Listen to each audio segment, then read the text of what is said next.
Greetings. My name is Letitia Hensley, and I'm the Charlotte-Mecklenburg Schools Director of Family and Community Engagement. We are excited that you are joining us today and know you will gain great insight from this session.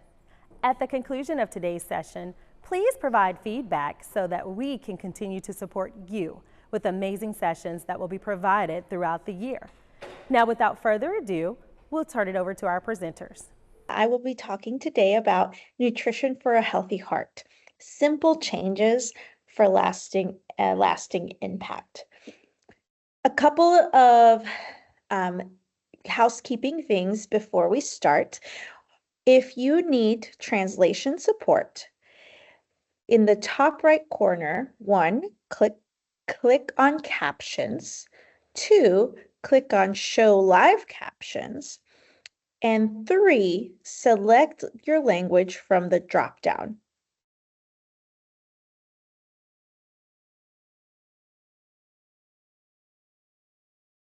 How to engage.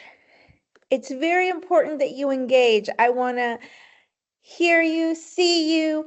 And this presentation is ultimately for you and your families. So please engage with me. In the top right corner, click Q&A and type your question in the box. Questions will be monitored. We will have a Q&A time at the end of the presentation.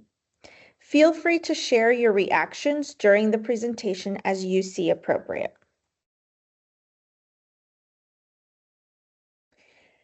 Finally, we want to hear from you. Share feedback to be entered into a raffle for a $100 gift card. Winner will be contacted via email on Friday, February 28th, which is tomorrow. And you can click on that link to provide feedback. Okay, so we're going to go ahead and start with our presentation. First of all, let's figure out why a healthy heart matters. I am also a mom, and as I watch my child grow, I realize, we take a lot of things that we do for granted. The heart is vital to overall health. It supplies oxygen and nutrients throughout the body. So these nutrients and oxygens are in your blood, and your heart's job is to pump it through the whole body, right? The stronger the heart, the less it has to work. Cardiovascular diseases are the leading cause of death worldwide. And preventing heart disease is largely about lifestyle choices, particularly diet and exercise. What is the best way to manage any disease? Well, it's prevention. It's to not get it. So we're going to be talking a little bit about those things. So heart health basics. The heart pumps blood through arteries and veins to deliver oxygen and nutrients. Atherosclerosis is a buildup of plaque in arteries leading to restricted blood flow. So while a healthy artery may look like that, an unhealthy artery may look like that. Risk factors, genetics are a factor. Poor diet, lack of exercise, smoking, and of course, stress. Common heart disease are coronary artery disease, heart attack, stroke, and high blood pressure. Now, if we think to someone that we've known, we probably all know someone with one or more than one of these. But let's talk about what you can do, right? Because we can't do much about genetics, right? But we can do something about our diet, our lack of exercise, our smoking, and there are techniques to manage stress. So I really want to emphasize the fact that you are about 80% in control of your heart. You are. So let's talk about what we can do. Heart health diet basics. eating of a variety of nutrient-rich foods. Okay, you don't need a dietitian to tell you that you probably need to eat fruits and vegetables. But you should. But here is a dietitian telling you you should focus on fruits and vegetables. Focus on fruits and vegetables, whole grains, legumes, nuts, and seeds. Choose lean protein sources like fish, poultry, or plant-based proteins, and limit saturated fats, trans fats, and cholesterol, right? I'm sure you all have heard, hey, you need to eat healthy, right? But this presentation is more so the why behind it. Why do you want to eat healthy? Oh, it's because I don't want to have a stroke. I don't want to get artery disease, coronary artery disease. I don't want to have high blood pressure. Healthy fats, including healthy fats like olive oil, avocados, fatty fish, salmon, mackerel, omega-3 fatty acids found in fish, walnuts, and flax seeds, help reduce inflammation and lower cholesterol. Okay? And on this slide, I have placed an example of what a healthy plate is. So generally, you want 50% of your plate, we're looking at the left side of the plate, to be non-starchy vegetables and fruits. Okay? Non-starchy vegetables and fruits should be 50% of your plate. 25% of your plate should be your protein. That's eggs, I see tofu, any seafood, chicken, and then of course whole grains, starchy vegetables, and legumes. So 25% should be that starch. Oftentimes, and we're not here to talk about fad diets, but oftentimes what ends up happening is that we see, oh, stay away from this food, stay away from that food, stay away from this food, right? Oh, don't eat any of this. Don't eat any rice. Don't eat any potatoes. Or, I mean, has anyone ever heard that before? You can let me know if you've heard anything like this. Don't eat this, don't eat that, don't eat this. I highly encourage you to focus on what you need to add to your plate. Okay? Think about it. What do we typically need to add to our plate? Usually it's the fruit and vegetable, right? So instead of thinking about eating healthy as what should I not eat, I want you to think about it in terms of what should you eat? What do you need more of? Okay? Right? So when we go to Chick-fil-A or Bojangles or any other fast food restaurant, right? It's really easy to get the protein and the starches. That's what typical fast food is, right? What we need to add is the non-starchy vegetables and the fruit. So again, I want to challenge you today to challenge that thinking about healthy eating into instead of a more negative, don't eat this, don't eat that, to focus on something more positive where it's like, what do I need to add to my plate to make it healthy?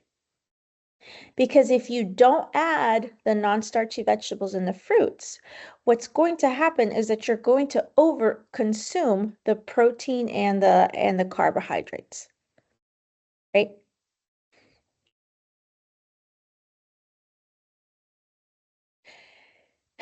For a healthy heart, we definitely want to reduce sodium and add fiber.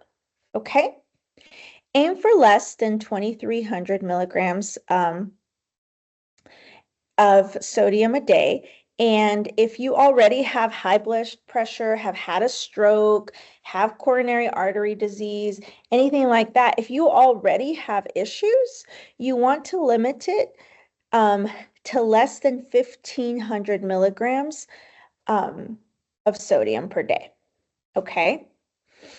A Saks I don't know if I should be dropping names. Um, a fast food salad uh, with a fast food salad, a fried chicken salad, has around 2,200 milligrams of sodium per day. Okay? Or it has around 2,200 milligrams of sodium, period. Read those food labels. Avoid processed, canned, and packaged foods high in salt. And we'll talk about a little bit more about tips on how to reduce sodium intake. You want to increase fiber. Soluble fiber helps lower cholesterol and improve heart health. Oats, beans, lentils, fruits, vegetables, and whole grains.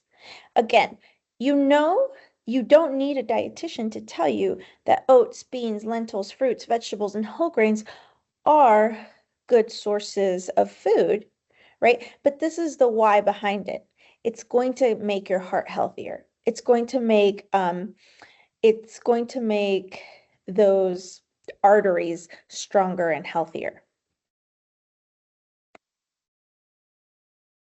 Tips to reduce sodium.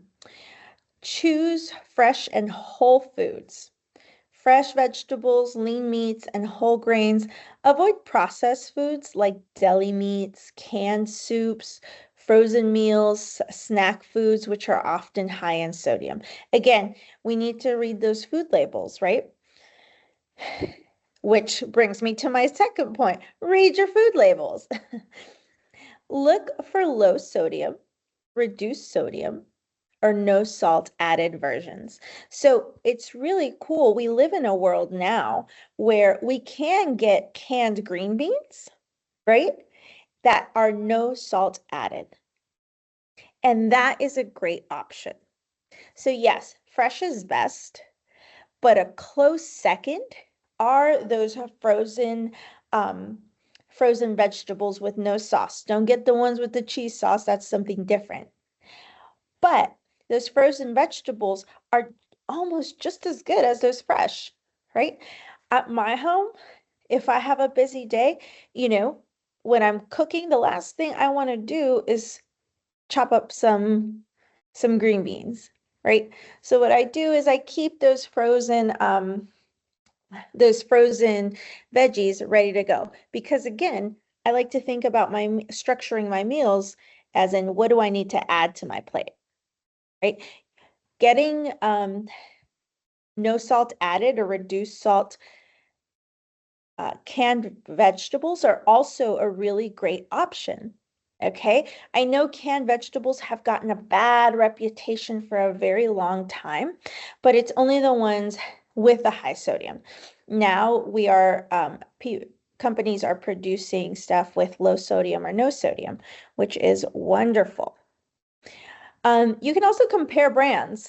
Sometimes brands will be more inexpensive because of how they package their items. So compare brands and figure out what works best for you. Okay. Cook at home. Cooking seems to be a lost art, right? But preparing meals at home allows you to control the amount of salt added, right? A lot of the times we don't taste the salt that's already in our food because salt is used as a preservative. So we don't taste something that has been preserved that someone's serving us with salt. So what do? We add more salt. Use herbs, spices, lemon juice, garlic, and vinegar for flavor instead of salt. Okay. Limit condiments and sauces. Soy sauce, ketchup, barbecue sauce, salad dressings can be really, really high in sodium. You can actually choose low sodium versions or make your own.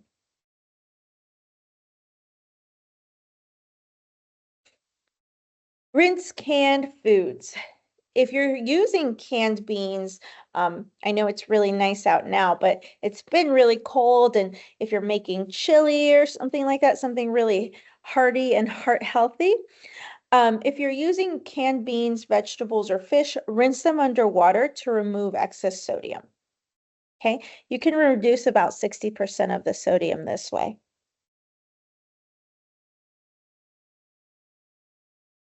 Be mindful when eating out. Ask for dishes with no added salt or request dressings and sauces on the side. You can avoid fast food and highly processed restaurant meals. Okay, there's no way around the fast food.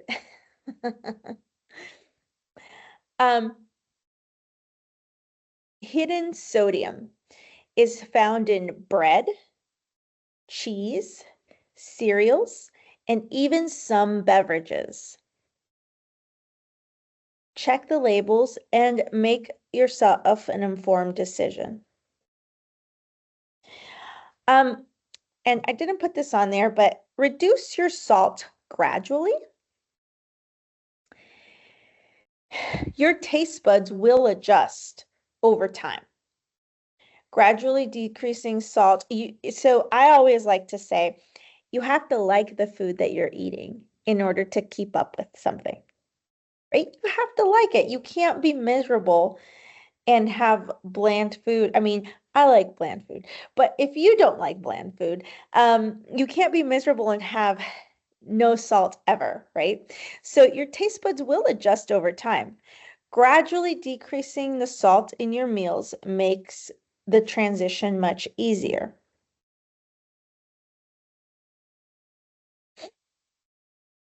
Any questions, comments? Not at this time. Okay. Tips to add fiber. So remember, those were the big two tips. We're going to reduce salt and we're going to add fiber. We are going to eat more fruits and vegetables. You guys aim for 5 servings a day. Okay? Eat them with the skin when possible, like apples, pears, potatoes. Add veggies to soup, salads, omelets, and sandwiches. A serving is about, like an apple would be about the size of your fist, or medium apple. Apples these days are about twice that size. So if you have a whole apple, that might be 2 servings. Okay, but find creative ways to get these in.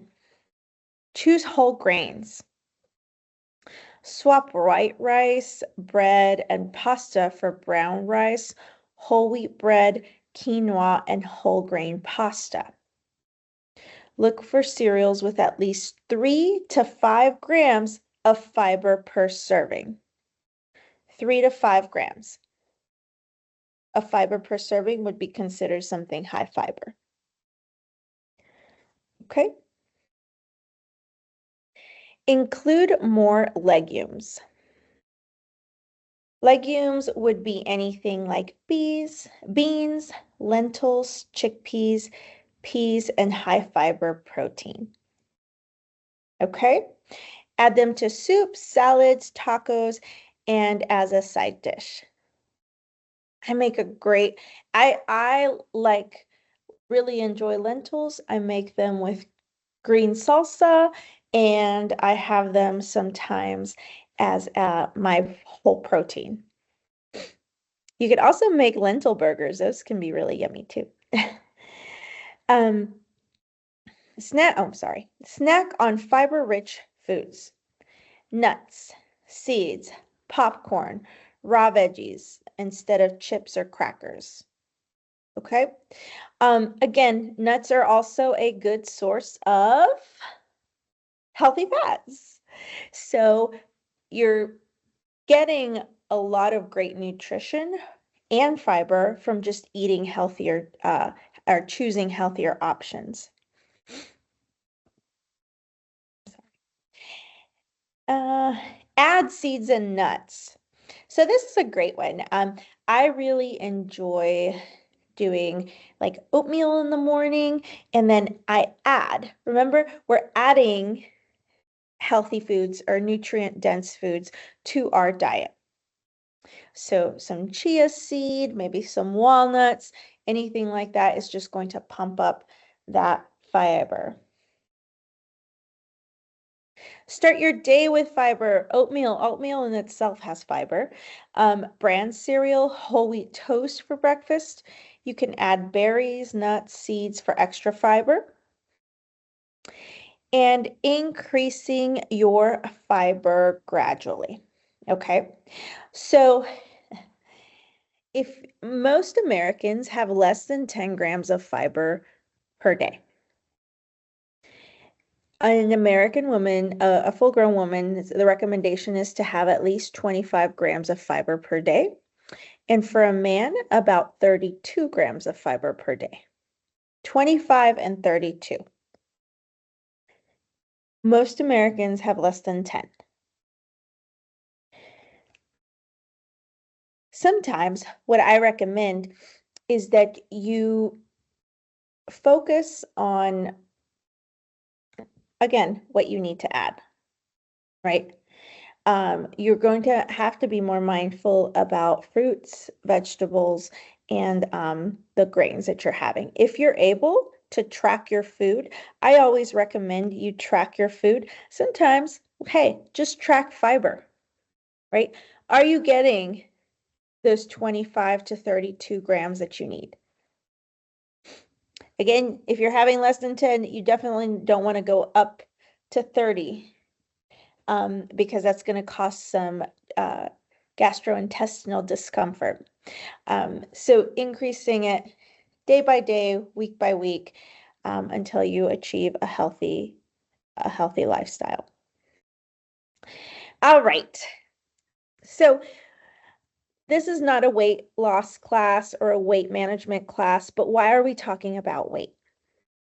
Well, being overweight or obese increases the risk of heart disease and high blood pressure and type 2 diabetes. Healthy weight management supports better cholesterol, blood pressure, and sugar levels.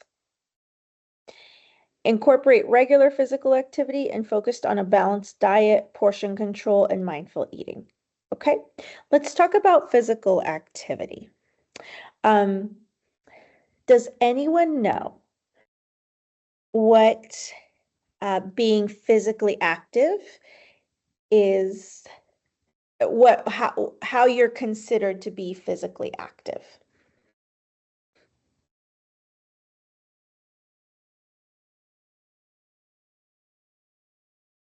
Okay.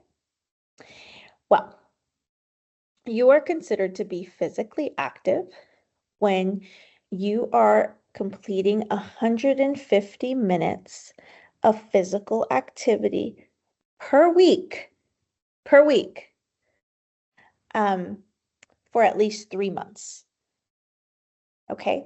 After that, you are considered to be physically active.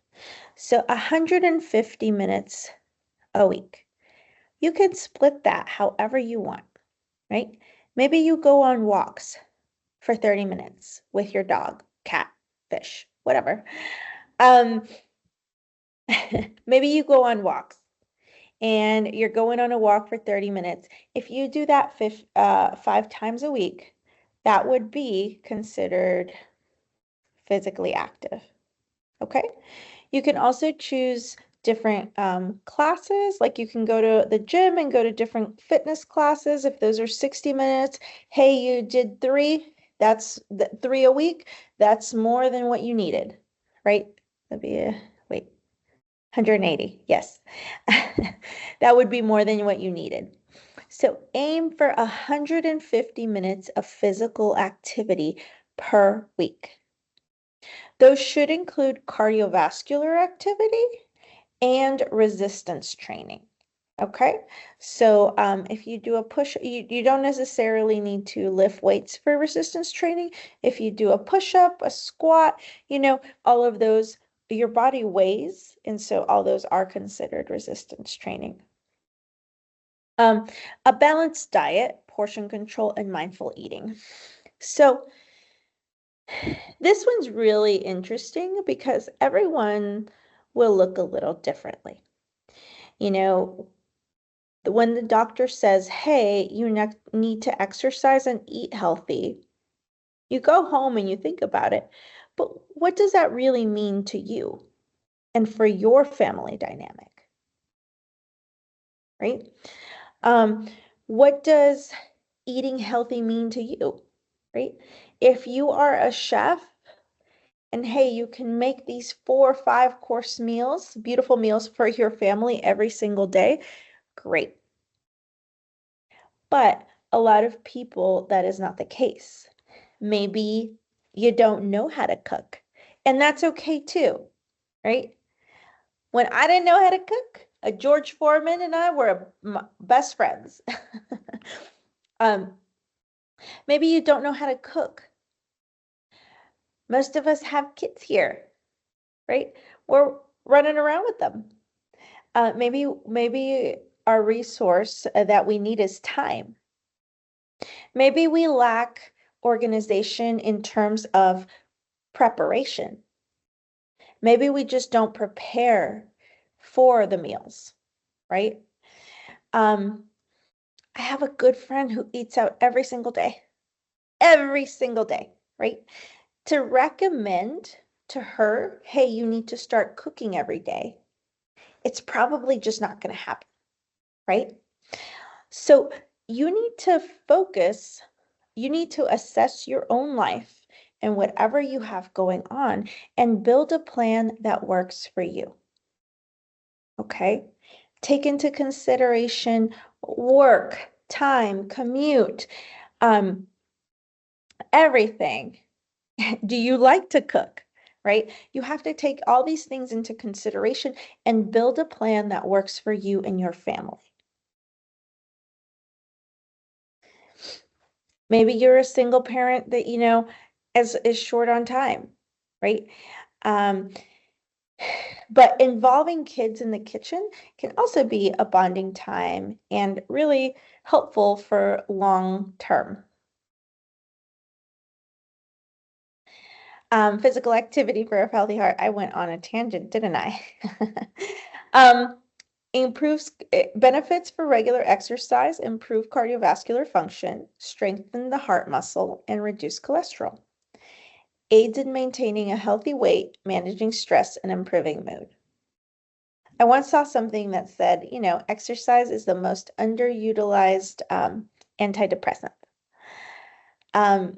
Aim for 150 minutes of moderate intensity, brisk walking, swimming, muscle strength training twice a week.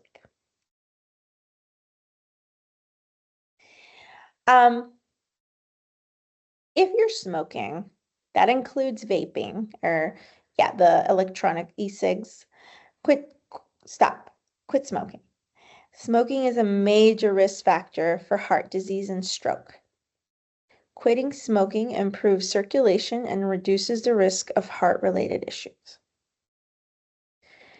Limit alcohol consumption. Excessive alcohol will raise blood pressure and contribute to weight gain. Stick to moderate drinking, 1 drink per day for women and 2 drinks per day for men. And manage stress. Chronic stress can lead to unhealthy habit, overeating, poor sleep, and high blood pressure, right? Practice relaxation techniques like deep breathing, meditation, yoga, or regular physical activity.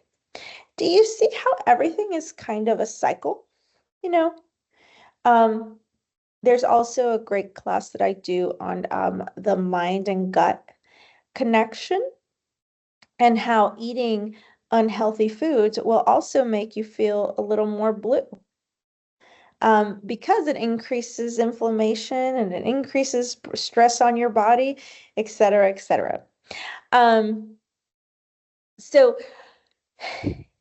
I want to talk about the managed stress a little bit more in depth because anyone else an emotional eater or just me? That is a subject that is not as talked about as it should be.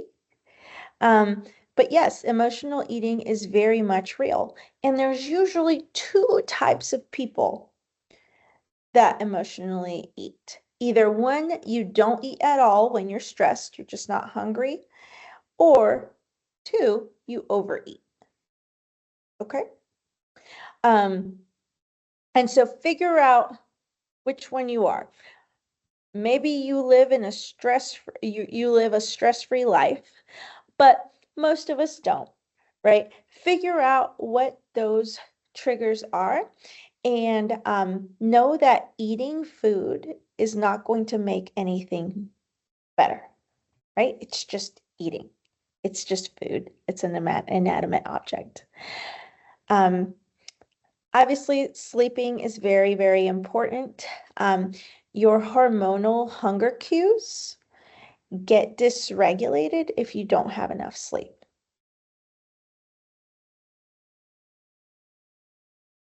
Regular checkups for monitoring heart health. Have routine checkups with your healthcare provider to monitor blood pressure, cholesterol, and blood sugar. Know your numbers. Ideal blood pressure should be 120/80 or under. Cholesterol should be under 200 milligrams per deciliter. And blood sugar should be fasting blood sugar. So that's not eaten, should be under 100 milligrams per deciliter. Do you guys know your numbers?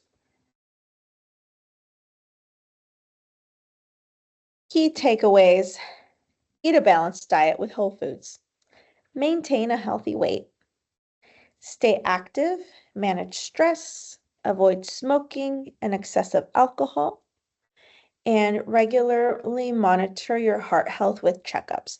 Those checkups are going to be your regular labs at your annual doctor visits. Here is a simple heart healthy recipe idea. So for breakfast, oatmeal with chia seeds, walnuts, and berries. Lunch, grilled salmon and a bed of mixed greens topped with avocado and olive oil dressing.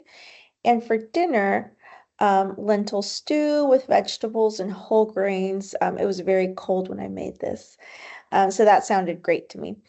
For snacks, fresh fruits, nuts, or hummus with veggies. Again, we want to hear from you. So share your feedback to be entered into a raffle for a $100 gift card. Winner will be contacted Friday, February 28th on tomorrow. Does anyone have any questions?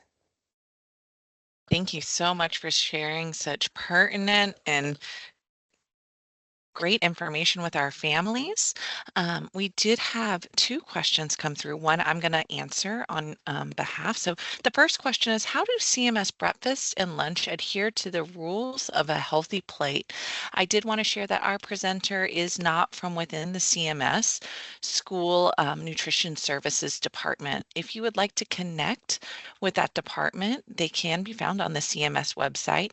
I am trying to post that for you with the direct link, but having a little bit of trouble there. If you go to the CMS website under departments, you can find School Nutrition Services, and they have a contact button and will be able to provide any information related to the questions you may have regarding the menus.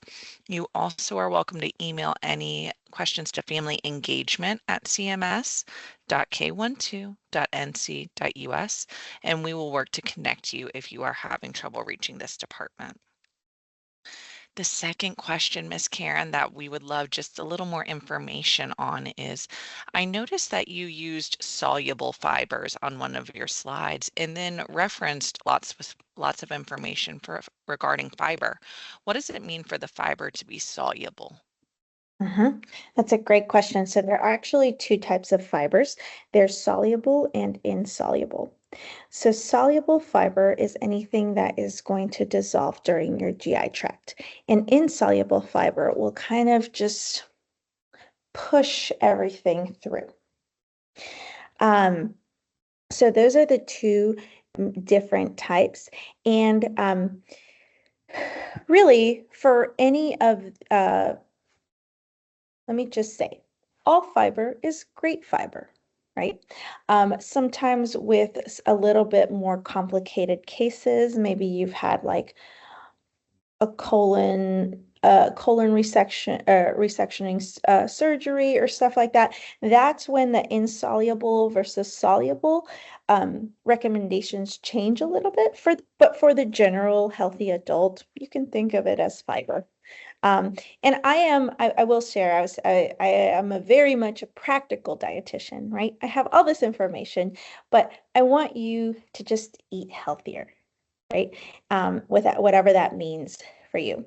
I can also add on to the school lunches question a little bit.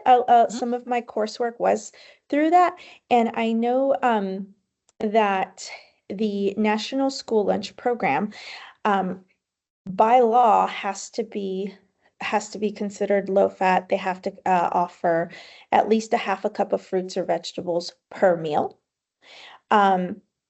They at least 80% of the grains served have to be whole grain. They do have to be lower in sodium, and they have to offer lean proteins by law. Great information. Thank you so much, Miss Karen. I was able to post that link as well. So thank you so much for sharing that. No problem. Any other questions? At this time, we've answered all questions that are within our Q&A.